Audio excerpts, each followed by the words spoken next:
आज आहे विकीचा birthday. So तुम्हाला आज माझ्या व्लॉगमध्ये फक्त विकी दिसेल. सो त्याला फर्स्ट विश केलं आणि मग राजला पण गुड मॉर्निंग विश केलं आणि मग आम्ही सुरुवात केली. सो माझ्याकडे आधी होती छोटी मुलं. छोट्या मुलांना खूप आनंद होतो डान्स म्हटलं की. छोट्यांना सर्वांनाच आनंद होतो अभ्यास सोडून डान्स करायला लावलं की. त्यानंतर मग आम्हाला थोडासा ब्रेक मिळाला आणि मग आम्ही नाश्ता केला, कारण पोटात असलं तरच डान्स करायला एनर्जी येते. आणि ज्यांना असं वाटतं की डान्सिंग फील्ड खूप सोपी आहे तर त्यांनी एकदा करून बघा, म्हणजे समजेल. खूप अवघड असतं. मग आम्ही निघालो क्लासवर आणि संध्याकाळी 6 वाजता वातावरण बघा कसं आहे, सगळीकडे धुक्क पडलेलं होतं. मग क्लासवर आम्ही गेलो आणि सेलिब्रेशन केलं डान्स क्लासच्या मुलांसोबत.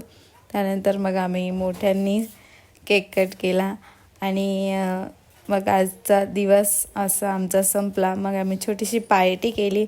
विकीने सगळ्यांना पार्टी दिली आणि आजचा दिवस संपला. थँक्यू.